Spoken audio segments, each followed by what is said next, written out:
Thank you. आवाज येतो ऐकू? हो हो. धन्यवाद सर. सर्वात पहिल्यांदा आमचे निकटवर्ती आणि अत्यंत जवळचे मित्र डॉक्टर विजय मोरे सर यांना मी धन्यवाद देऊ इच्छितो की त्यांनी अतिशय महत्त्वाच्या अशा विषयावर मला आपल्यासमोर माझे मत व्यक्त करण्याची संधी उपलब्ध करून दिली.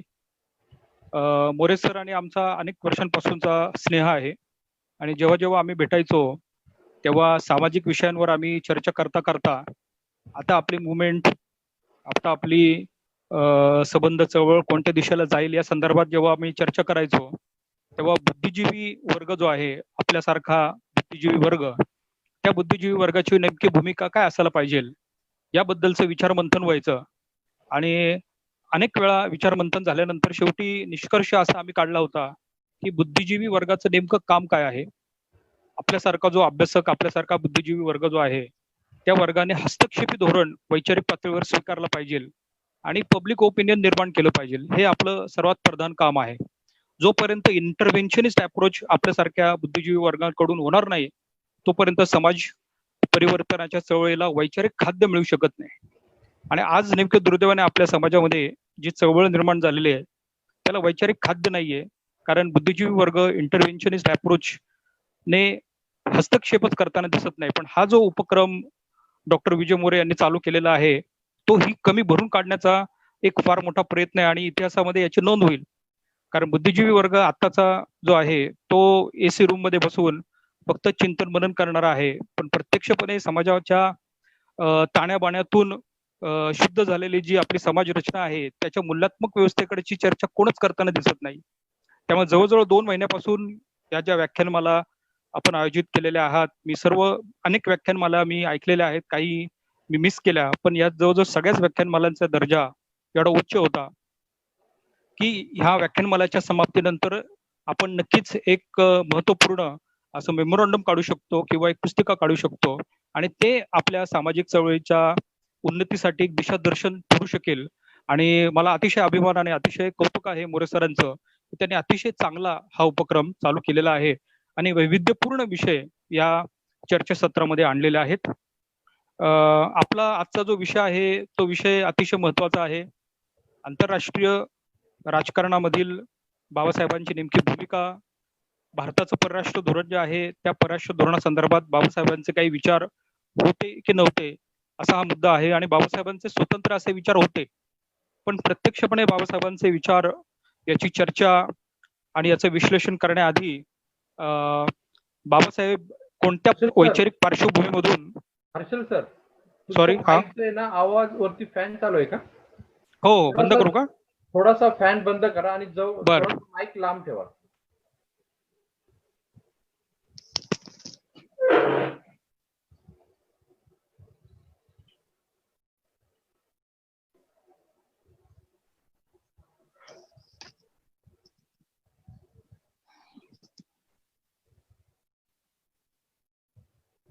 आता आवाज येतोय? हो, आता येतोय बरोबर. मध्ये डिस्टर्ब होत होता. हो, नाही, फॅन बंद केला. बाबासाहेब आंबेडकर यांचे जे भारताच्या परराष्ट्र धोरणासंदर्भातले जे विचार आहेत ते विचार समजून घेण्याआधी आपण बाबासाहेब आंबेडकर कोणत्या दृष्टिकोनाच्या मदतीने आंतरराष्ट्रीय स्तरावर अस्तित्वात असलेल्या प्रश्नाशी भिडतात हे जाणून घेणं आवश्यक आहे. कारण बाबासाहेब हे अँथ्रोपॉलॉजिस्ट होते, बाबासाहेब हे हिस्टोरियन होते, बाबासाहेब पॉलिटिकल सायंटिस्ट होते, इकॉनॉमिस्ट होते. अशा अनेक विषयांचा त्यांचा अभ्यास होता आणि त्याच्यामुळे त्यांनी कधीच कोणत्याच विषयावर स्वीपिंग स्टेटमेंट्स केले नाहीत किंवा कोणत्याच विषयावर त्यांनी इम्प्रेशनिस्ट भाषण केलं नाही. कोणत्याही विषयावर बोलताना बाबासाहेबांनी संशोधनात्मक वृत्तीने आणि एक विशिष्ट वैचारिक भूमिका घेऊन भाष्य केलेलं आहे. त्याच्यामुळे बाबासाहेबांचे विचार प्रत्यक्ष परराष्ट्र धोरणासंदर्भातले कसे होते हे जाणून घेण्याआधी आंतरराष्ट्रीय राजकारण आणि आंतरराष्ट्रीय संबंध काय आहेत याचा आपण उहापोह करू.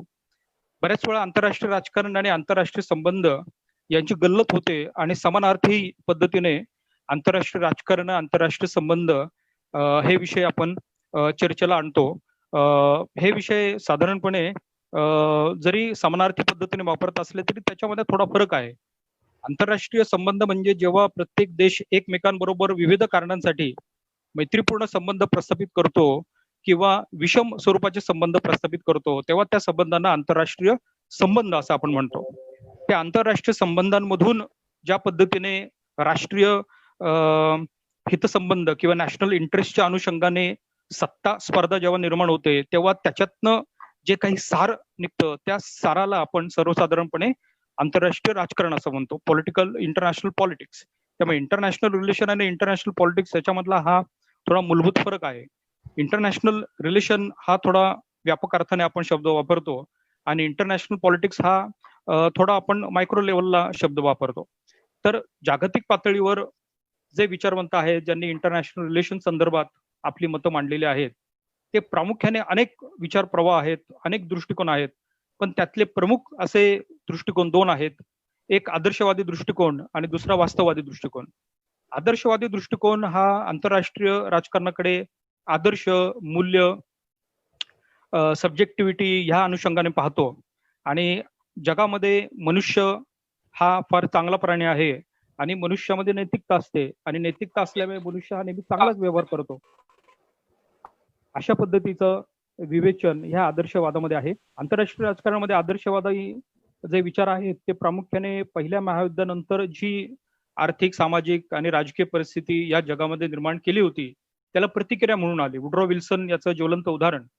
आणि वुड्रो विल्सन यांनी संस्थात्मक कार्य करायला देखील प्रयत्न केला, कारण आदर्शवादी विचार हे मानवी स्वभाव जो आहे, मानवामधील जो मूल्यात्मक गुण जो आहे, त्याच्या मदतीने आपल्याला मोठमोठ्या संस्था निर्माण करता येतील आणि त्या संस्था मानव कल्याणासाठी आपोआप आपल्याला वापरता येतील, असा त्याच्यामध्ये संदेश दडलेला आहे. याच्या अगदी विरोधातले जे विचार आहेत ते म्हणजे वास्तववादी विचार.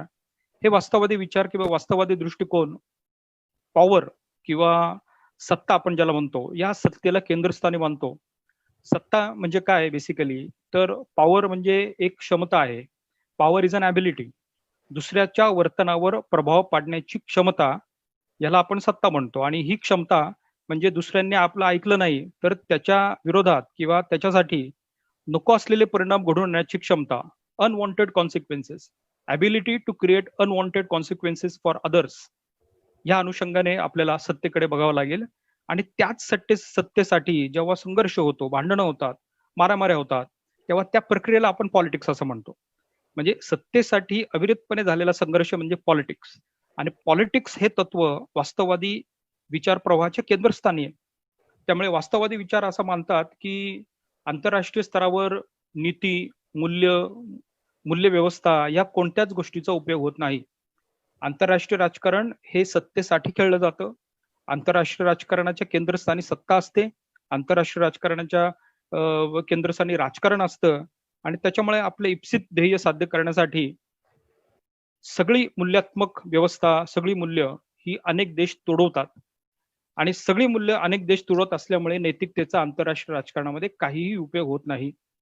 त्यामुळे वास्तववादी विचारवंत, त्याचं नाव आपल्याला सर्वांना माहिती असेल, हन्स मॉर्गेन्थो. मॉर्गेन्थो पासून अनेक विचारवंतांनी वास्तववादी विचार जेव्हा मांडले तेव्हा असं सांगितलं की प्रत्येक देशाने स्वतःचे हितसंबंध हा शब्द फार महत्वाचा आहे. आंतरराष्ट्रीय राजकारणामध्ये आणि फॉरेन पॉलिसीमध्ये सर्वात महत्वाचा शब्द म्हणजे नॅशनल इंटरेस्ट, म्हणजे राष्ट्रीय हितसंबंध. त्यामुळे प्रत्येक देशाने आपले राष्ट्रीय हितसंबंध राखण्यासाठी अनेक नैतिक नियम तोडले तरी चालतील, पण आपण आपलं रक्षण करता करता आपला विस्तार करावा, असे हे वास्तववादी विचार आहेत. तर ह्या वास्तववादी आणि आदर्शवादी विचारांची आपण जर तुलना केली तर प्युअर फॉर्म मध्ये हे आदर्शवादी विचार किंवा वास्तववादी विचार हे प्युअर फॉर्म मध्ये जास्त त्याच पद्धतीने प्रसारित होत नाही, त्याचा काही अंश प्रसारित होतो. आणि भारताचा आपण विचार केला तर भारताचं परराष्ट्र धोरण जे आहे, ऑफिशियल परराष्ट्र धोरण, हे प्रत्यक्षपणे मूल्यात्मक म्हणजे प्रत्यक्षपणे आयडियलिस्ट, आदर्शवादी तत्वाच्या आधारावर तयार झालेला आहे. बाबासाहेब, सो फार as international relation is concern, Babasaheb हे बऱ्याच अंशी वास्तववादी विचारवंत होते आंतरराष्ट्रीय स्तरावर आपले विचार व्यक्त करताना.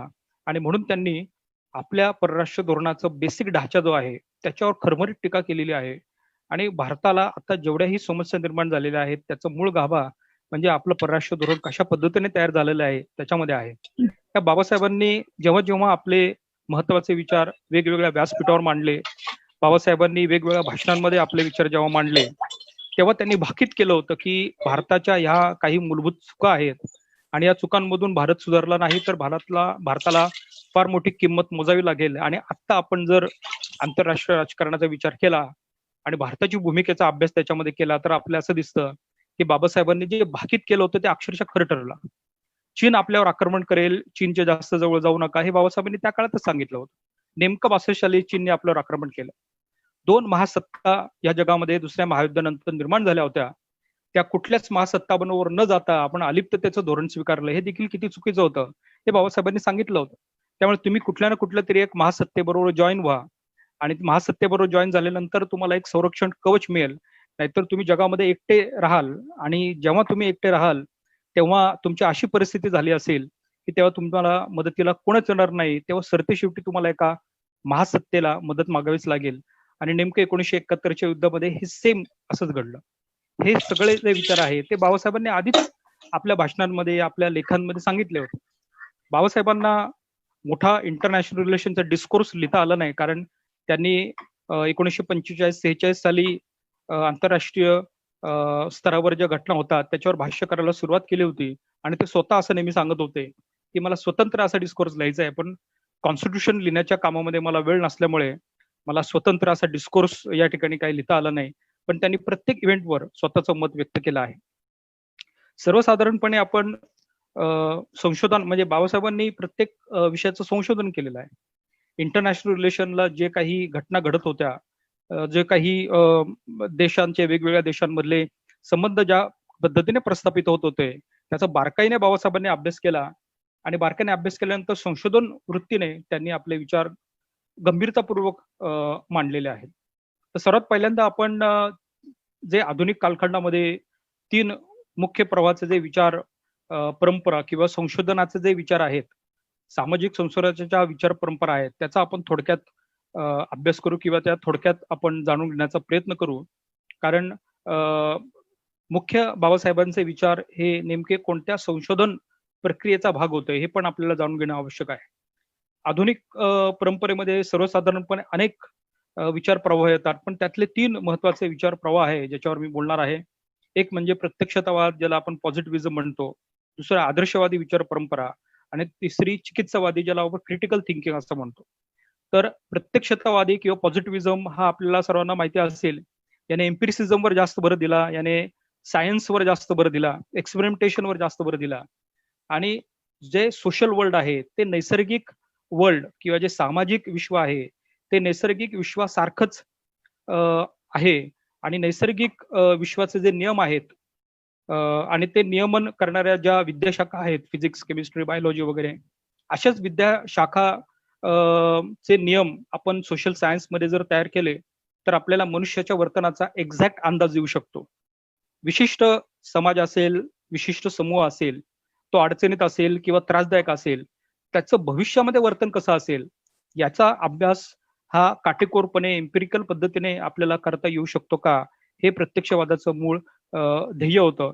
आणि ह्याच ध्येयाला जोडून त्यांनी ऑब्झर्वेशनल मेथड, ऑब्झर्वेशन, सामाजिक वर्तन याच्यावर जास्त भर दिलेला आहे. म्हणजे जे PhD करतात त्यांना माहिती असेल की आपण ऑब्झर्वेशन, पार्टिसिपंट ऑब्झर्वेशन मेथड ही वापरतो, तर तो एक पॉझिटिव्हिजमचाच एक थोडापैकी भाग आहे. याच्याच दुसरे विचार म्हणजे आदर्शवादी विचार. आदर्शवादी किंवा आयडियलिस्ट थिअरी ही प्रत्यक्षतावादाशी पूर्ण फटकून होती, कारण याच्यामध्ये सब्जेक्टिव्ह एलिमेंट जास्त होते. आदर्शवादी विचारवंतांनी सब्जेक्टिव्हिटीवर जास्त भर दिलेला आहे, ऑब्जेक्टिव्हिटीवर नाही. प्रत्यक्षतावाद्यांनी ऑब्जेक्टिव्हिटीवर जास्त भर दिलेला आहे, पण आदर्शवाद्यांनी सब्जेक्टिव्हिटीवर भर देताना त्यांचं प्रॉब्लेम इन्व्हेस्टिगेशन जे आहे ते प्रॉब्लेम इन्व्हेस्टिगेशनचा अन्वयार्थ लावण्यासाठी त्या प्रॉब्लेमची उत्पत्ती कशी झाली, त्याचा विकास कसा झाला, त्याची ऐतिहासिक पार्श्वभूमी काय, याचा संबंध आलेख हा आपल्याला आदर्शवादामध्ये दिसतो. हे थोडक्यात आपल्याला बोलायचं झालं तर सब्जेक्टिव्ह इंटरप्रिटेशन याला जास्त महत्व आहे आणि ऑब्जेक्टिव्ह एक्सपेरिमेंटेशन याला कमी महत्व आहे. म्हणजे ऑब्जेक्टिव्ह एक्सपेरिमेंटेशन पेक्षा सब्जेक्टिव्ह इंटरप्रिटेशन हे आदर्शवादाचा मुख्य गाभा आहे. म्हणजे ती जी परंपरा आहे ती इमॅन्युअल कांट, नंतर हेगल आणि त्याच्यानंतर ते सगळे विचार परंपरा हे ते प्रतिनिधित्व करतात. आणि तिसरा विचार प्रवाह आहे चिकित्सावादी. आता आपण सर्वच चिकित्सावादी परंपरेचा आपण अभ्यास करतो. आपल्याला चिकित्सावादी किंवा क्रिटिकल थिंकिंगचं आकर्षण आहे. आणि प्रत्येक अभ्यासक, सोशल सायन्सचा अभ्यासक हा क्रिटिकल किंवा चिकित्सावादी विचार परंपरेच्या अभ्यासाच्या दृष्टिकोनातूनच समकालीन सोशल सायन्स इंटरप्रिटेशन करताना आपल्याला दिसतो. क्रिटिकल थिंकिंग किंवा क्रिटिकल परंपरा किंवा चिकित्सावादी परंपरा जी आहे त्याचं नेमकं गाभा काय आहे, तर तो प्रत्यक्षतावाद आणि आदर्शवाद याच्यामध्ये सांगड घालण्याचा प्रयत्न करतो. म्हणजे त्याच्यामध्ये एम्पिरिकल एलिमेंट पण आहेत आणि सब्जेक्टिव्ह एलिमेंट पण आहे. सब्जेक्टिव्हिटीला त्याने भर दिलेला आहे आणि आपल्याला एम्पिरिकल एलिमेंट देखील भर दिलेला आहे.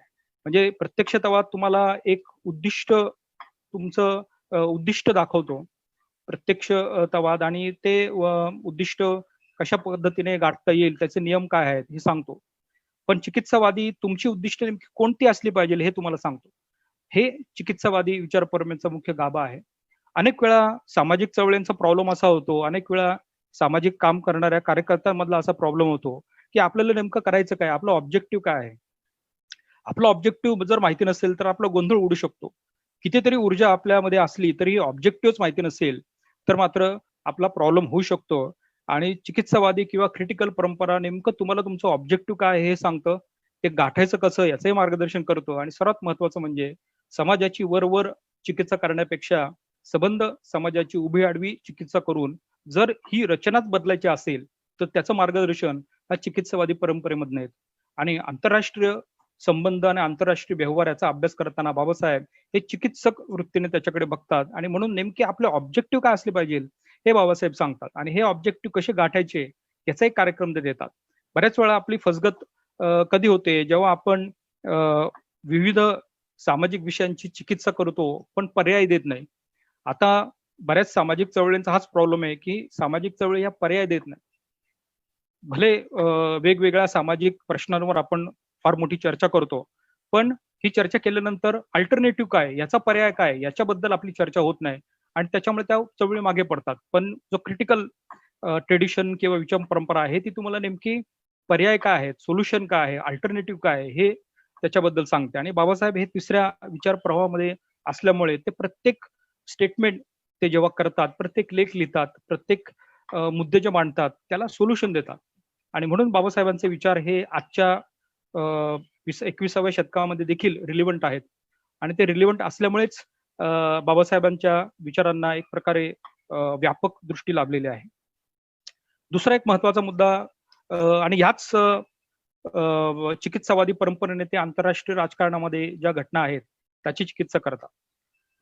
बाबासाहेब हे नेमके चिकित्सावादी किंवा नेमके ह्या पद्धतीने विचार करतात. पण त्याच्या आधी आपल्याला थोडक्यात 19व्या शतकामध्ये काय आपल्या देशामध्ये विचार परंपरा होती हे थोडं आपल्याला जाणून घ्यावं लागेल. काल त्याचा संदर्भ थोडा चर्चेमध्ये आला होता. निकाळजे साहेबांनी त्याच्यामध्ये डिस्कशन थोडं केलं होतं.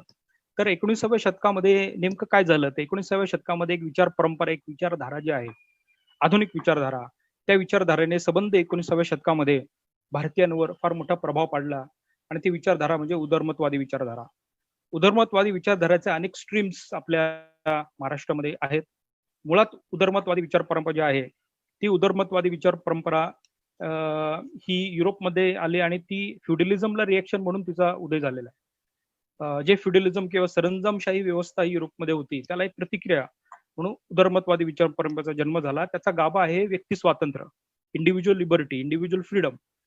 कोणत्याही बंधनामध्ये व्यक्तीने अडकू नये, राज्यसंस्थेने निरंकुश पद्धतीने राज्य करू नये, राज्यसंस्थेने प्रत्येक व्यक्तीला त्यांचे हक्क प्रदान करावेत, या संदर्भातले विचार म्हणजे उदारमतवादी विचार. आणि हे उदारमतवादी विचार युरोपमध्ये या विचारांचा उदय झाला. युरोपमध्ये उदय झाल्यानंतर त्या अनुषंगाने भारतामध्ये जेव्हा हे विचार आले तेव्हा इथल्या सबंध तरुण पिढीला त्या उदारमतवादी विचाराने भारावून सोडलं.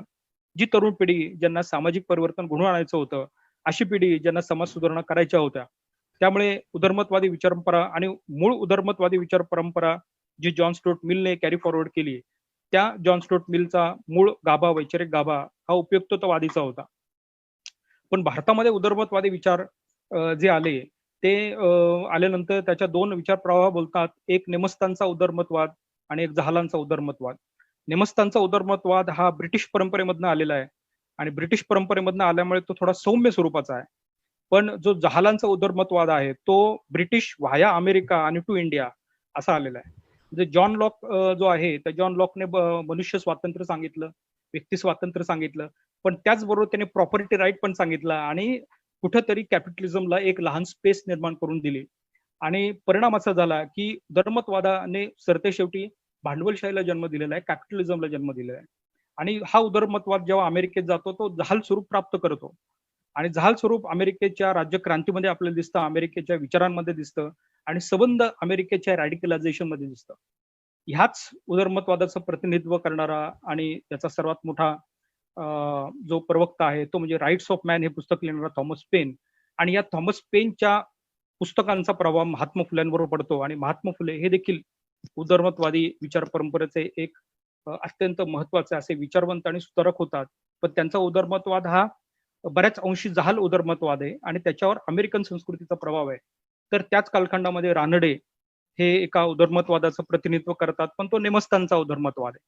त्यामुळे एकाच बाजूला दोन उदारमतवादी विचार प्रवाह याचं अस्तित्व भारतामध्ये होतं, पण एकाचं प्रतिनिधित्व हे रानड्यांनी केलं, एकाचं महात्मा फुल्यांनी केलं.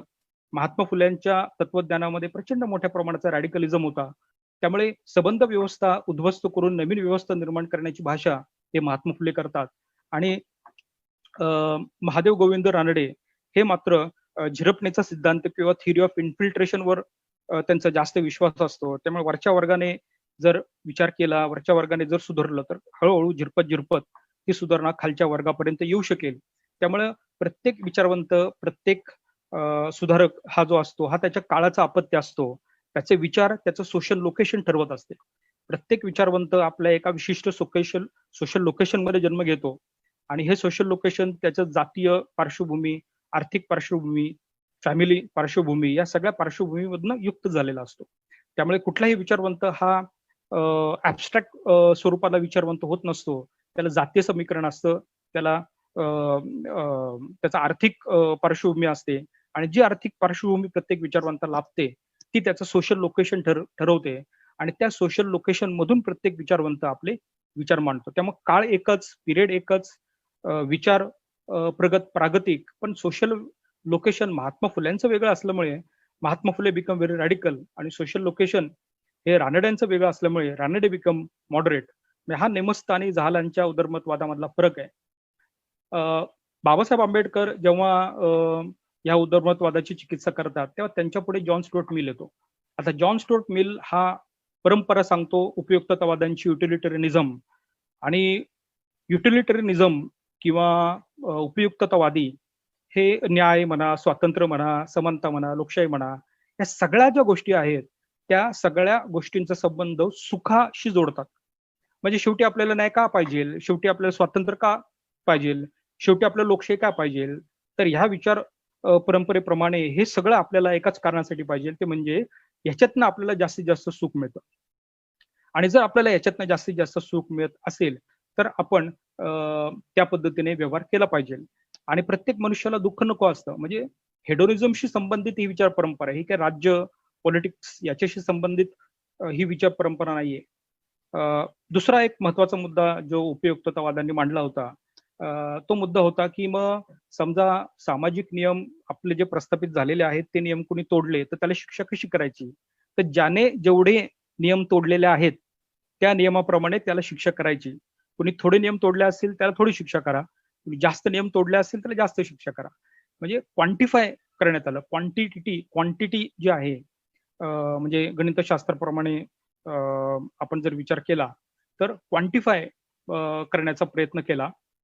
आणि जेव्हा त्यांनी हा प्रयत्न केला तेव्हा कॅपिटलिझमची पहिली फेज होती आणि लोकांनी तो विचार उचलून धरला. पण जेव्हा कॅपिटलिझमची सेकंड फेज आली तेव्हा जॉन स्टुअर्ट मिल येतो आणि जॉन स्टुअर्ट मिल ह्याच्यातला एक आक्षेप करतो आणि तो म्हणजे तो क्वालिटी याच्यामध्ये आणतो. क्वांटिटीपेक्षा क्वालिटी महत्वाची आहे. आणि ती क्वालिटी आणताना तो असं सांगतो की आपण जे आपलं स्वातंत्र्याचा उपयोग आपण जर घेत असलो तर कदाचित हा शब्द अंडरलाईन करणं आवश्यक आहे. आपण आपल्या स्वातंत्र्याचा उपभोग जेव्हा घेत असतो तेव्हा आपल्या स्वातंत्र्याचा उपभोग घेता घेता कदाचित दुसऱ्यांना जर हानी झाली तर ती आपण टाळली पाहिजे.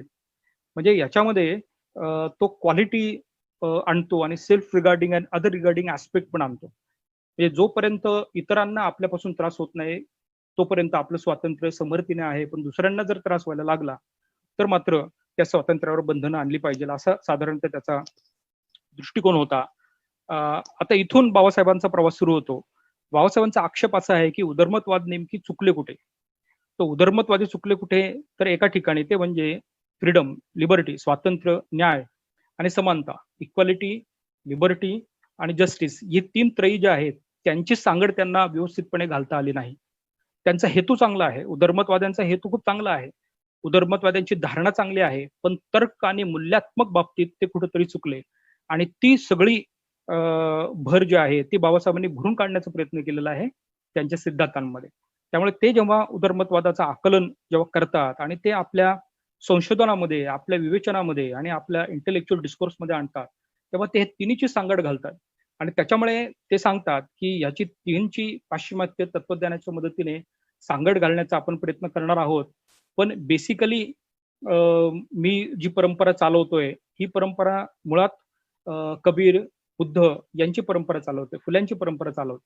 त्यामुळे ही जी सांगड आहे, ही जी त्रयी आहे, त्यांना मी कनेक्ट करण्याचा प्रयत्न करतो आणि हा जो त्यांचा वैचारिक गाभा आहे तो त्यांच्या प्रत्येक विवेचनामध्ये आलेला आहे.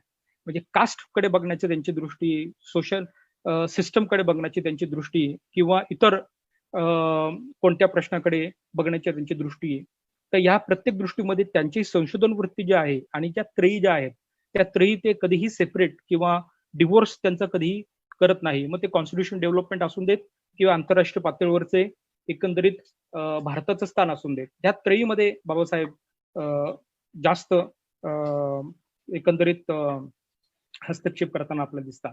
तर ही झाली त्यांची वैचारिक पार्श्वभूमी, ही झाली बाबासाहेबांची वैचारिक विचारधारा. आता हे परराष्ट्र धोरणासंदर्भात त्यांची काय भूमिका आहे हे आपल्याला जाणून घेण्याचा आपण प्रयत्न करू. भारताचं परराष्ट्र धोरणाची रचना आपण थोडक्यात जाणून घेण्याचा या ठिकाणी प्रयत्न करू. भारताच्या परराष्ट्र धोरणावर साधारणपणे महात्मा गांधी यांचा अहिंसावाद किंवा non violence of Mahatma Gandhi याचा फार मोठा प्रभाव आहे. दुसरा एक प्रभाव हा रवींद्रनाथ टागोर जे आहेत त्यांचा इंटरनॅशनलिझम याचा आपल्या परराष्ट्र धोरणावर जास्त प्रभाव आहे. आणि तिसरं म्हणजे अरबिंदो यांचा अध्यात्मवाद. त्यामुळे महात्मा गांधी यांचा अहिंसा, त्याच्यामुळे आपण एक सूत्र बनवलं ते म्हणजे नॉन व्हायलन्स आणि इतर देशांवर आक्रमण न करणं, युद्धाला विरोध. म्हणजे महात्मा गांधी यांच्या अहिंसेमधून युद्धाला विरोध हे तत्व आपण तयार केलं. इंटरनॅशनलिझम जो रवींद्रनाथ टागोर यांच्या विचारांमधनं आपण शिकलो होतो, त्या इंटरनॅशनलमुळे आपण एक अत्यंत महत्वाचं असं मूल्यात्मक तत्व बनवलं, ते म्हणजे पीसफुल कोएक्झिस्टन्स, शांततेच्या मार्गाने सहजीवन, शांतता, सहजीवन. आणि अरबिंदोंच्या विचारांमधनं जो अध्यात्मवाद आला होता त्याच्यामधनं आपण एक महत्वाचं तत्व आपल्या फॉरेन पॉलिसीचं बनवलं, ते म्हणजे non interference in internal affairs of others. म्हणजे इतर देशांच्या अंतर्गत बाबींमध्ये कोणत्याही पद्धतीचा हस्तक्षेप आम्ही करणार नाही. Non intervention in any other countries internal affairs, ही अत्यंत महत्वाची अशी वैचारिक चौकट आपण तयार केली. पण याचा बेस जो होता तो बेस अत्यंत महत्वाचा आहे, तो आपण समजून घेतला पाहिजे. म्हणजे कार्ल मार्क्सच्या भाषेत जर आपण सांगायचा प्रयत्न केला तर एक महात्मा गांधी, अरबिंदो किंवा रवींद्रनाथ टागोर यांच्या विचारांमधून जी मूल्य आली त्यांनी आपलं सुपरस्ट्रक्चर तयार केलं. पण बेस जो आहे तो बेस हा जवाहरलाल नेहरू यांच्या डेमोक्रेटिक सोशलिझमचा आहे. जवाहरलाल नेहरू यांच्या डेमोक्रेटिक सोशलिझमचा बेस भारताच्या एकंदरीत परराष्ट्र धोरणावर पडल्यामुळे भारताचं परराष्ट्र धोरण हे अत्यंत मूल्यात्मक स्वरूपाचं झालं. आणि डेमोक्रेटिक सोशलिझम म्हणजे नेहरू प्रणित डेमोक्रेटिक सोशलिझममुळे आपण आपल्या फॉरेन पॉलिसीची दोन अत्यंत महत्वाची तत्व बनवली. एक तर निर्णय घेण्यामधलं सार्वभौमत्व, आंतरराष्ट्रीय पातळीवर आपण आपल्या मनाने कुठलेही निर्णय घेऊ शकतो, निर्णयामधलं स्वातंत्र्य, आणि हे सार्वभौमत्व आपण आतापर्यंत राखलेलं आहे. आणि दुसरं म्हणजे आत्मनिर्भरता, आपण आत्मनिर्भर आहोत, आपण सेल्फ सफिशियंट आहोत. ही दोन तत्व डेमोक्रेटिक सोशलिझममुळे तयार झाली.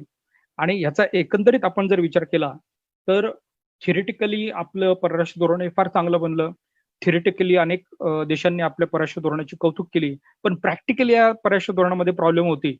आणि आपल्या परराष्ट्र धोरणामध्ये काय प्रॉब्लेम होते याचा उहापोह करणारे पहिले विचारवंत, पहिले स्ट्रॅटेजिस्ट म्हणजे बाबासाहेब आंबेडकर.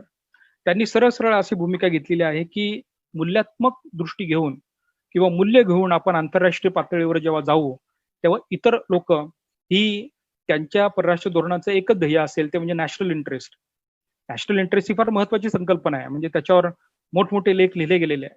तर राष्ट्रीय हितसंबंध किंवा नॅशनल इंटरेस्ट या अनुषंगाने आपण जर इतर देशांना भेटलो नाही तर आपले जे मूल्य आहेत ते इतर देश एका मिनिटात तोडून टाकतील आणि आपला देश हा जगातील सर्वात वीक किंवा सर्वात कमजोर देश होईल. त्याच्यामुळे ही जी मूल्यात्मक चौकट आहे ही आपण तोडली पाहिजे. आत्मनिर्भरता या नावाखाली आपण जे अलिप्ततेचं धोरण स्वीकारलं होतं ते अलिप्ततेचं धोरण अत्यंत घातक होतं. कारण आपण अशा परिस्थितीमध्ये अडकलो गेलो होतो स्वातंत्र्यानंतर की आपल्याला आर्थिक विकास तर करायचा होताच. आपण खाद्य पदार्थांमध्ये आत्मनिर्भर नव्हतो, पण आपल्या बाजूला पाकिस्तान सारखा देश होता, आपल्या बाजूला कम्युनिस्ट सारखे देश होते. त्यामुळे ह्या देशांपासून संरक्षण करण्यासाठी एका महासत्तेबरोबर तुम्ही जा, अशी भूमिका बाबासाहेबांनी घेतली होती. म्हणजे आपल्याला सर्वांना माहिती असेल, दुसऱ्या महायुद्धानंतर या जगामध्ये बायपोलॅरिटी किंवा ध्रुवीकरण झालं, ध्रुवीकरण. आणि एक ध्रुवीकरणाचं प्रतिनिधित्व अमेरिकेने केलं, दुसऱ्या ध्रुवीकरणाचं प्रतिनिधित्व हे रशियाने केलं आणि दोन महासत्ता या जगामध्ये निर्माण झाल्या.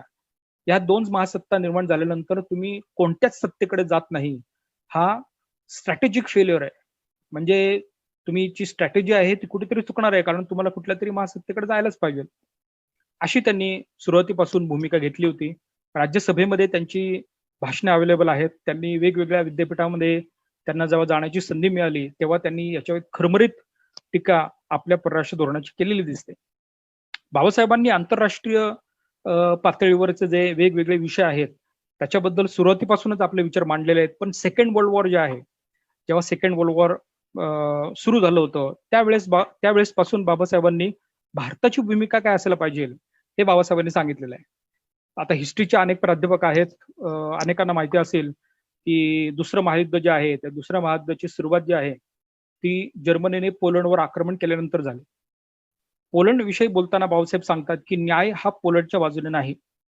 पोलंडने आपले कर्माची फळं भोगलेली आहेत, कारण पोलंडने एथनिक ग्रुप्स, जे मायनॉरिटी एथनिक ग्रुप जे आहेत त्या ग्रुपला पोलंडने त्रास दिलेला आहे. पोलंडने ज्यूना हॅरेस केलेला आहे आणि अनेक स्लाविक आणि बाकीच्या ज्या मायनॉरिटी नॅशनल ज्या आहेत त्यांनाही पोलंडने चिळलेला आहे.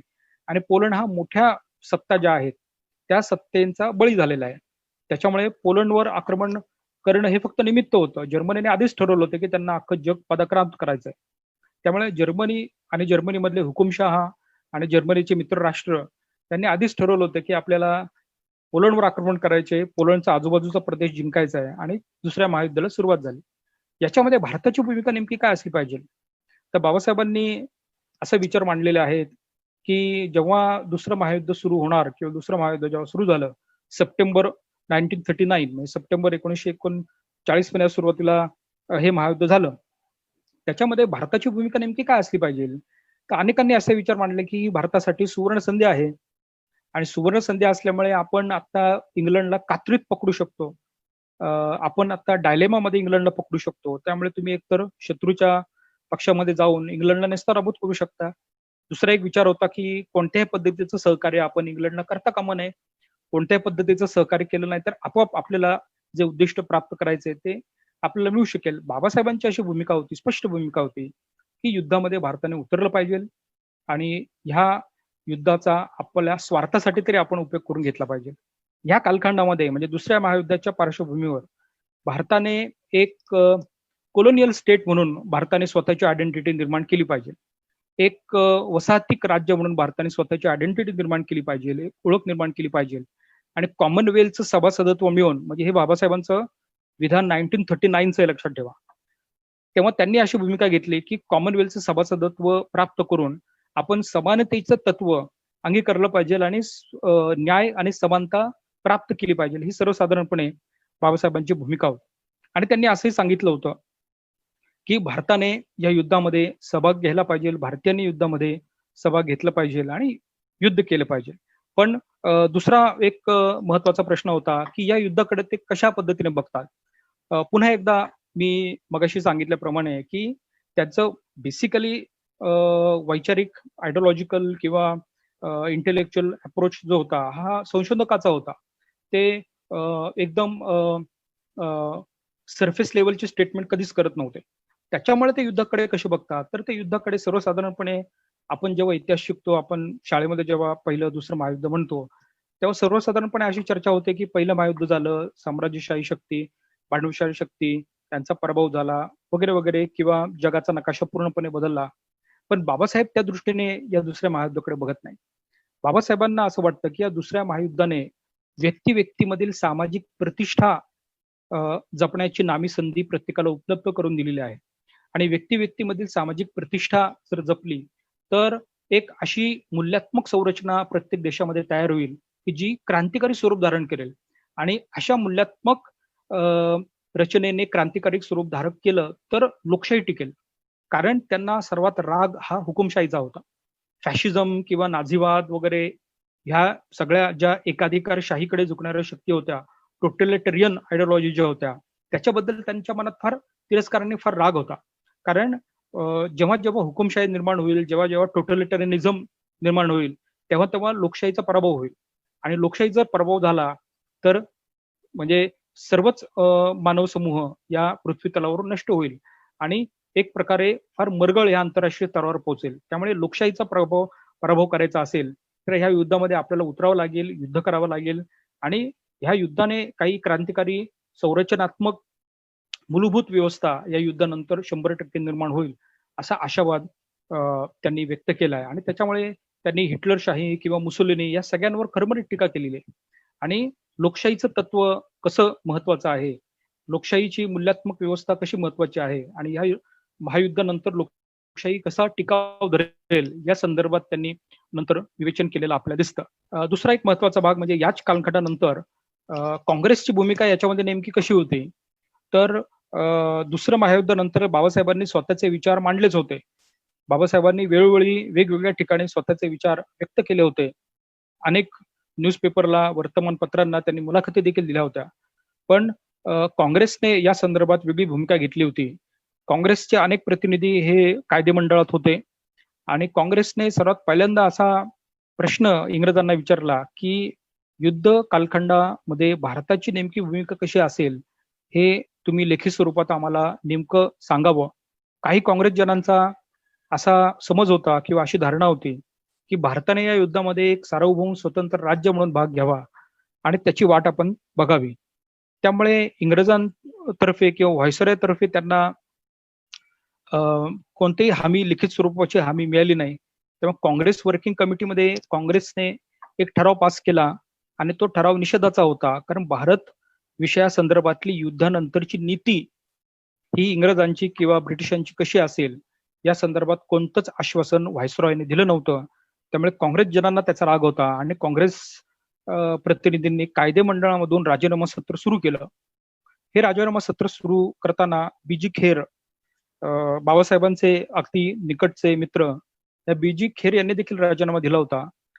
तर बीजी खेर यांनी राजीनामा दिल्यामुळे बाबासाहेबांना थोडं वाईट वाटलं. कारण बीजी खेर हे बाबासाहेबांचे निकटवर्ती होते. बहिष्कृत हितकारणी सभा जी बाबासाहेबांनी स्थापन केली होती त्याचे संस्थापक उपाध्यक्ष म्हणजे 4 ते 5 उपाध्यक्ष होते. त्याच्यातले एक उपाध्यक्ष बीजी खेर होते. म्हणजे बीजी खेर हे समाजसुधारकच त्या मनाने आपल्याला सांगावे लागतील. कारण अनेक सोशल ग्रुपला त्यांनी एकत्र केलं. खेरवाडी आपल्याला सर्वांना माहिती असेल, ते बीजी खेर यांनीच सर्व मागासवर्गीय समाजाने एकत्र करून ती वसवलेली आहे. त्या बाबासाहेबांचे त्यांचे चांगले संबंध होते. त्यामुळे त्यांनी राजीनामा दिल्यामुळे त्यांना थोडं वाईट वाटलं. मग त्याचा एक प्रकारे प्रतिकार म्हणून बाबासाहेबांनी एक निवेदन तयार केलं आणि ब्रिटिशांना त्यांनी सांगितलं की भारताचा विचार करताना आणि भारताविरोधात कोणतेही धोरण तयार करताना काँग्रेस आणि मुस्लिम लीग हे दोनच महत्वाचे घटक आहेत असं तुम्ही मानू नका. भारतामध्ये अनेक गट आहेत. दलितांचा एक फार मोठा गट आहे, मागासवर्गीय समाजाचा एक फार मोठा गट आहे आणि मागासवर्गीयांची स्वतंत्र अशी भूमिका आहे. पण कोणत्याही भारताच्या प्रश्नावर फक्त मुस्लिम लीग आणि फक्त काँग्रेस यांना बोलवल्यानंतर एक प्रकारे गोंधळ सर्व समाजामध्ये निर्माण होऊ शकतो. आणि त्याच्यामुळे जे राजीनामा सत्र चालू होतं त्या संदर्भात आणि दुसऱ्या महायुद्ध संदर्भात एक 4 ते 5 लोकांनी, प्रतिष्ठित लोकांनी एक निवेदन व्हायसरॉयना दिलं होतं. त्यातले पहिले म्हणजे चिमणलाल सेटलवाड. आपल्या सर्वांना माहिती असतील, चिमणलाल सेटलवाड हे बहिष्कृत हितकारणी सभेचे संस्थापक अध्यक्ष. बाबासाहेब हे जी एक्झिक्युटिव्ह कमिटी होती त्याचे अध्यक्ष होते. पण बहिष्कृत हितकारणी सभेचे जे संस्थापक अध्यक्ष होते ते चिमणलाल सेटलवाड होते. टिस्टा सेटलवाड जे आहेत त्यांचे पंजोबा अत्यंत प्रतिभा संपन्न असे व्यक्तिमत्व, अत्यंत मोठे असे कायदे पंडित आणि बाबासाहेब आणि त्यांचे चांगले संबंध होते. तर ते एक. त्याच्यानंतर कावसजी जहांगीर हे पारशी समाजातले अत्यंत प्रभावी असे नेते, ते दुसरे. आणि बाबासाहेब आंबेडकर स्वतः. आणि चौथे गृहस्थ जे आहे ज्यांनी एकत्रितपणे इंग्रजांना व्हाईसरॉयला निवेदन दिलं ते म्हणजे हिंदू महासभेचे प्रतिनिधित्व करणारे विनायक दामोदर सावरकर. या 4 ते 5 जणांनी व्हाईसरॉयला निवेदन दिलं आणि आपली भूमिका ही काँग्रेस आणि मुस्लिम लीग संदर्भातली काय आहे ही व्हाईसरॉयला दिली. या संदर्भातले सगळे जे पत्रव्यवहार आहेत ते टाइम्स ऑफ इंडियाने छापले होते. टाइम्स ऑफ इंडियाच्या संदर्भातूनच हा संदर्भ मला मिळाला. त्यामुळे काँग्रेसचा दृष्टिकोन या ठिकाणी समजून घेणं फार महत्वाचं ठरतं. आणि त्याच्यानंतर सर्वात महत्वाचं म्हणजे सैन्य भरती. सैन्य भरती संदर्भात बाबासाहेबांनी फार महत्वाचे असे विचार मांडले होते. सैन्य भरती चालू असताना बाबासाहेबांना कायदे मंडळाच्या सुरक्षा विषयक सल्लागार समितीमध्ये घेतलं होतं आणि त्या समितीमध्ये सभासदत्व असताना बाबासाहेबांनी अशी भूमिका मांडली होती की महार समाजातले जे तरुण मुलं आहेत त्यांनी सैन्यामध्ये भरती व्हावं. जर काही विद्यार्थी शिकत असतील तर त्यांनी त्वरित सैन्यामध्ये भरती व्हावं आणि कमिशन व्हावं आणि आपलं शौर्य जे आहे त्या शौर्य दाखवावं, कारण ही आपल्यासाठी फार महत्वाची अशी वेळ आहे, महत्वाची अशी घडी आहे. तर अशा स्वरूपात त्यांनी वेगवेगळ्या आंतरराष्ट्रीय मुद्द्यांवर स्वतःचं मत व्यक्त केलं. परराष्ट्र धोरणाबद्दल बोलताना जेव्हा भारत स्वतंत्र झाला आणि भारताने अलिप्ततेचं धोरण स्वीकारलं तेव्हा त्या अलिप्ततेच्या धोरणावर त्यांनी टीका केली. याच्या संदर्भात मगाशी मी बोललोच. पण सर्वात ज्वलंत प्रश्न काश्मीरचा प्रश्न होता आणि काश्मीरचा प्रश्न हा तुम्हाला खूप त्रास देईल. काश्मीरच्या प्रश्नावरून तुमचं आणि पाकिस्तानचं युद्ध झाल्याशिवाय राहणार नाही असं त्यांनी सांगितलं. आणि काश्मीरचा प्रश्न हा डिप्लोमॅटिक स्ट्रॅटेजी आणि डिप्लोमॅटिक पद्धतीने काश्मीरचा प्रश्न आपण सोडवा अशी बाबासाहेबांनी भूमिका घेतली होती. सर्वसाधारणपणे काश्मीरचा भौगोलिक प्रदेश आपण बघितला तर काश्मीरचा एक लडाखचा भाग, काश्मीरचा एक POK पाकिस्तान ऑक्युपाईड काश्मीर, ज्याला सीज फायर झोन असं बाबासाहेबांनी उल्लेख केलेला आहे. आणि तिसरा म्हणजे व्हॅली किंवा खोरं. तर ह्या 3 भागाचं विवेचन करताना बाबासाहेब असं सांगतात की लडाख आणि तुमचा जम्मूचा भाग आहे ज्या ठिकाणी हिंदू आणि बुद्धिस्ट लोक जास्त आहेत तो सरळ सरळ भारताला जोडला गेला पाहिजे. त्यानंतर काश्मीरचा जो सीज फायर झोन आहे तो डिप्लोमॅटिकली स्ट्रॅटेजिक पद्धतीने तुम्ही हँडल करा. आणि व्हॅलीचा जो भाग आहे बाबासाहेबांनी सांगितलं होतं की जी व्हॅली किंवा खोरं आहे तिथं प्लेबिसाईट करा. आणि बाबासाहेबांना विश्वास होता की प्लेबिसाईट एकदा घेतल्यानंतर भारताच्या बाजूने तो निकाल जाऊ शकेल. पण अशी बाबासाहेबांची काश्मीरविषयी थोडक्यात भूमिका होती. त्यानंतर काश्मीरच्या प्रश्नाव्यतिरिक्त बाबासाहेबांनी जो अतिशय महत्वाचा मुद्दा मांडलेला आहे तो सोव्हिएत युनियन, सोव्हिएत संघ. सोव्हिएत संघाबरोबर आपण मैत्री करावी का आपण मैत्री करू नये या संदर्भात बाबासाहेबांनी स्पष्ट मत व्यक्त केलेलं आहे की सोव्हिएत संघाबरोबर कोणत्याही प्रकारचे मैत्रीपूर्ण संबंध भारताने ठेवता कामा नये, कारण सोव्हिएत संघ हा साम्यवादी आहे. आता याच्यामध्ये गल्लत काय झालेली आहे आपली पहा. एक तर भारताने उदारमतवादी लोकशाही स्वीकारली, भारताने उदारमतवादी परंपरेवर आपली राज्यघटना तयार केली, उदारमतवादी परंपरेवर राज्यघटना, उदारमतवादी तत्वांवर आपली राज्यघटना एका बाजूला आपण तयार केली, आधुनिक तत्व आपल्या राज्यघटनेमध्ये आपण समाविष्ट केली आणि दुसऱ्या बाजूला आपण साम्यवादी देशाबरोबर मैत्री करायला चाललेलो आहे. हा त्यांना पॅराडॉक्सिकल डेव्हलपमेंट वाटतो आणि ह्या पॅराडॉक्सिकल डेव्हलपमेंटचं पर्यावसान हा गोंधळ निर्माण होण्यामध्ये होऊ शकतो असं भाकीत त्यांनी केलं होतं. याचं कारणच असं होतं की रशिया हा देश जो आहे हा रशिया देशाने अनेक लहान लहान राज्यांना गिळंकृत केलं होतं. दुसऱ्या महायुद्धानंतर किंवा पहिल्या महायुद्धाच्या काळामध्ये रशियाने अनेक लहान देशांना गिळंकृत केलं होतं आणि अनेक लहान देशांना इंटरव्हेन्शन आम्ही करणार आहोत शांततेसाठी. हे इंटरव्हेन्शन करण्याच्या नावाखाली अनेक तुकडे अनेक देशांचे केले आणि ज्या देशांनी ऐकलं त्या देशांमध्ये कम्युनिस्ट राजवट तयार केली आणि ज्या देशांनी ऐकलं नाही ते देश आपल्या भूमीला जोडले.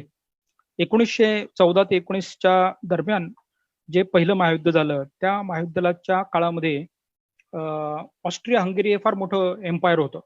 बाबासाहेबांनी रशियाबद्दल जेव्हा भाष्य केलं तेव्हा ऑस्ट्रिया हंगेरीचं डिसमेंबरमेंट किंवा ऑस्ट्रिया आणि हंगेरीचं जे तुकडे तुकडे करण्यात आले त्याचा संदर्भ दिलेला आहे.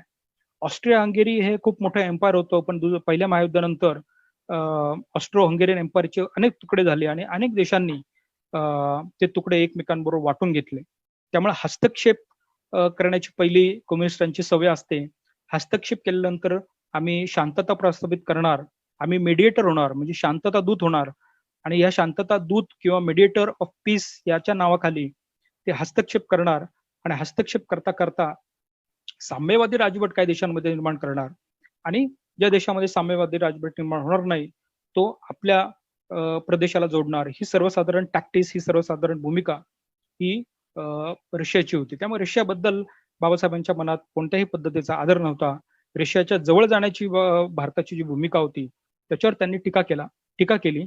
कारण साम्यवाद त्यांनी वर्णन केलेले, साम्यवादाचं कम्युनिझम काय आहे, साम्यवादाचं वर्णन करताना त्यांनी सांगितलं की इट्स लाईक फॉरेस्ट फायर, वणवा जो आहे, आगीचा वणवा, त्या आगीच्या वणव्यासारखा आहे. कारण हा साम्यवाद हा इतर देशांना गिळंकृत करू शकतो आणि हा साम्यवाद हा मोठा राक्षसासारखा आहे.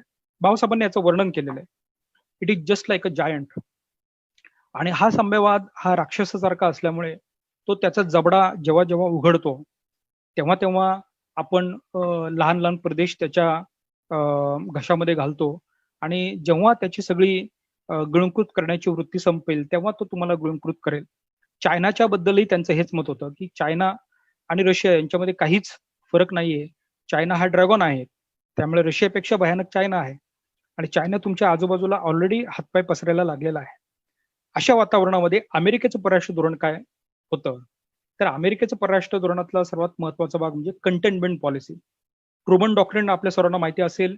त्या ट्रुमन डॉक्ट्रिननी कंटेनमेंट ऑफ कम्युनिझम असं परराष्ट्र धोरण स्वीकारलं होतं आणि त्याच्या पुष्टीर्थ SEATO, south east Asian treaty organization जे आहे सिएटो, या सिएटोची स्थापना करण्यात आली. बाबासाहेबांनी असं सांगितलं होतं की आपण सिएटोचे मेंबर झालं पाहिजे. पंडित नेहरूंनी सिएटोचं कोणत्याही प्रकारची मेंबरशिप आम्ही घेणार नाही, कारण आम्ही गटनिरपेक्षता पाळतो, त्यामुळे आमचा आणि सिएटोचा काही संबंध नाही. मलेशिया, फिलिपिन्स हे आग्नेय आशियाई देश जे आहेत त्या देशांबरोबर एक प्रकारे मैत्रीपूर्ण करार हा पाश्चात्य जगतांनी केला होता. सिएटोचा मुख्य उद्देश असा होता की जगामध्ये पसरणारा जो साम्यवाद आहे त्या साम्यवादाला रोखणं आणि मुळात ट्रुमन डॉक्ट्रिनला भीती ही डॉमिनो इफेक्ट थिअरीची होती. आपल्या सर्वांना डॉमिनो माहिती असेल. डॉमिनो असा खेळ असतो की ज्या खेळामध्ये वेगवेगळे पत्ते आपण एक क्रमामध्ये लावतो आणि एका साईडला आपण फ्लिक जर केलं तर सर्व पत्ते एकमेकांवर पडतात आणि तो सगळा डाऊनफॉल होतो. याला आपण म्हणतो डॉमिनो इफेक्ट किंवा डॉमिनो खेळ. आंतरराष्ट्रीय राजकारणामध्ये डॉमिनो थिअरी मानणारे ट्रुमन असल्यामुळे त्यांना असं वाटलं की एका देशामध्ये जर साम्यवादी क्रांती झाली तर डॉमिनो इफेक्टनी तो साम्यवाद आजूबाजूच्या देशांमध्ये देखील पसरू शकतो. त्यामुळे डॉमिनो इफेक्ट, कम्युनिझमचा डॉमिनो इफेक्ट रोखण्यासाठी कंटेनमेंट पॉलिसी त्यांची होती आणि कंटेनमेंट पॉलिसीचा भाग म्हणून त्यांनी जिथं जिथं साम्यवाद निर्माण होईल तो रोखण्याचा त्यांनी प्रयत्न केला आणि त्यांना एशिया साम्यवादी होताना दिसत होतं म्हणून सिएटोची त्यांनी स्थापना केली. अर्थात 77-80च्या दरम्यान सिएटो ही संघटना ही अर्थहीन राहिली, ती बंद पडली. पण 20-25 वर्ष सिएटोचं अस्तित्व होतं. बाबासाहेबांनी असं सांगितलं होतं की आपण का सिएटोचे मेंबर व्हावेत. तर सर्वात महत्वाचा भाग म्हणजे चीन हा देश भयंकर आक्रमक पद्धतीने आपलं परराष्ट्र धोरणाचं मार्गक्रमण करत असताना दिसत होता. कारण आपल्या 3 भौगोलिक प्रदेशांच्या सीमा ज्या आहेत त्या चीन बरोबर लागून होत्या आणि 1914-15 संदर्भातला जो ब्रिटिश आणि चीन मधला जी बाउंड्री आहे ज्याचं अजूनही कॉन्ट्रोवर्सी चाललेली आहे तो चीनला काय मान्य नव्हता. त्यामुळे चीन सारख्या ड्रॅगनचा आपल्याला खूप मोठा धोका आहे. आपण जर सिएटोचे मेंबर झालो तर एक नैसर्गिक सुरक्षा कवच भारताला प्राप्त होईल आणि हे नैसर्गिक सुरक्षा कवच सिएटोचं भारताला प्राप्त झालं तर भारताला आपल्या शस्त्रास्त्रांवर, सैनिकांवर, बंदुकांवर कोणताही अतिरिक्त खर्च करण्याची वेळ येणार नाही. आपल्याला नैसर्गिकरित्या हे सुरक्षा कवच मिळेल. त्यामुळे सिएटोची मेंबरशिप घेणं अत्यंत आवश्यक आहे. पण पंडित नेहरूंनी किंवा भारताने सिएटोची मेंबरशिप अजिबात घेतली नाही. बाबासाहेबांपुढे त्याचं एकच उत्तर होतं, म्हणजे सामूहिक सुरक्षिततेचं एक फार मोठी रचना सिएटो मध्ये असल्यामुळे आपला फार मोठा मिलिटरीवरचा खर्च कमी होईल.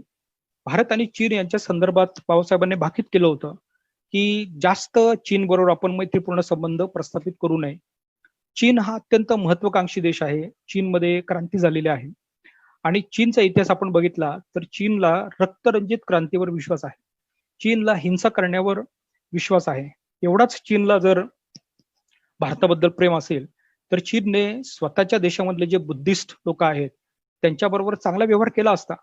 पण माओ त्से तुंगने बुद्धिस्ट लोकांना, चीनमधील बुद्धिस्ट लोकांना अजिबात चांगली वागणूक दिली नाही. रक्तपातावर विश्वास ठेवला आणि power flows from barrel of the gun या तत्वावर विश्वास ठेवलेला माओ हा शांततावादी पद्धतीने कसा काय वागू शकेल. पण भारताने चीन बरोबर संबंध प्रस्थापित करताना पंचशिलेचं धोरण स्वीकारलेलं आहे. पंचशिलेचं धोरण हे बुद्धिस्ट धोरण आहे.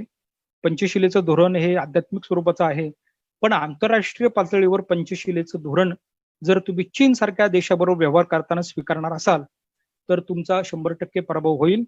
कारण स्वतः माओ आणि स्वतः चीन यांना शांततेवर कोणत्याच पद्धतीचा विश्वास नाही. कुरापती काढणं, प्रत्येक देशाच्या सीमा आपल्या सीमांमध्ये जोडून घेणं हा चीनचा व्यवहार आहे आणि चीन बरोबर जास्त तुम्ही मैत्री करू नका. बाबासाहेबांचं हे भाकीत खरं ठरलं जेव्हा चीननं आपल्यावर आक्रमण केलं. पण बाबासाहेबांच्या आंतरराष्ट्रीय विषयासंदर्भातल्या भूमिका ज्या आहेत त्या संशोधक पातळीवर पुढे आलेल्याच नाहीयेत. आत्ता गेल्या 10 ते 15 वर्षांपासून बाबासाहेबांच्या या भूमिकेचा विचार होत चाललेला आहे. पण बाबासाहेबांचे जे विचार आहेत आंतरराष्ट्रीय संबंधासंदर्भात त्याचा जर गांभीर्याने विचार झाला असता तर आज भारताची परिस्थिती खूप वेगळी असते. पण त्याचा राष्ट्रीय नेत्यांनी नाही किंवा विचारवंतांनी नाही किंवा बुद्धिजीवी वर्गाने कोणीच त्याची दखल घेतली नाही. पण त्यांनी जे जे भाकीत केलं होतं ते अनफॉर्च्युनेटली ते भाकीत सर्व खरं होत गेलं. कारण चीन बरोबर आपलं युद्ध झालं आणि आपला पराभव त्या चीनच्या युद्धामध्ये झाला. अशा पद्धतीने चीन संदर्भात बाबासाहेबांनी आपले विचार मांडले होते. गोव्या संदर्भात देखील बाबासाहेबांनी भाष्य केलं होतं.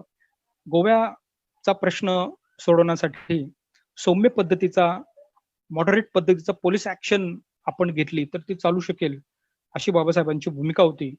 आणि 2 मार्ग त्यांनी गोव्या संदर्भात सुचवले होते. एक म्हणजे गोवा विकत घेणं आणि गोवा हा भाड्याने देणं. त्यामुळे गोव्या संदर्भात देखील बाबासाहेबांची स्वतंत्र अशी भूमिका होती. जवाहरलाल नेहरूच्या अजून एका निर्णयाबद्दल त्यांच्या मनामध्ये शंका होती. ते म्हणजे सुईज कॅनॉलचं जेव्हा राष्ट्रीयकरण झालं तेव्हा जवाहरलाल नेहरू यांनी त्यांना पाठिंबा दिला होता. तर जवाहरलाल नेहरू यांनी सुईज कॅनॉलच्या राष्ट्रीयकरणाला जो पाठिंबा दिलेला आहे तो सांभाळून आपण दिला पाहिजे. याचं कारण म्हणजे आपली परिस्थिती आता फार गंभीर झालेली आहे आणि ती म्हणजे एका बाजूला चीन सारखा देश आहे, दुसऱ्या बाजूला पाकिस्तान सारखा मुस्लिम देश आहे आणि ह्या कात्रीमध्ये आपण कधीतरी अडकू शकतो. एका बाजूला मुस्लिम जगत, दुसऱ्या बाजूला साम्यवादी, ह्या दोन्हीही शक्तींच्या कचाट्यामध्ये आपण जर अडकलो तर आपला पराभव निश्चित आहे. त्याच्यामुळे मुस्लिम राष्ट्र जर एकत्र झाली, कर्नल नासर आणि त्याचा इजिप्त जर एकत्र झाला तर सुईज कॅनल मध्ये आपले जे हितसंबंध आहेत ते धोक्यात येऊ शकतील. आणि ह्याच संदर्भातलं स्पष्टीकरण त्यांनी 1951 मध्ये देताना लखनौ विद्यापीठामध्ये फार चांगलं भाषण दिलं.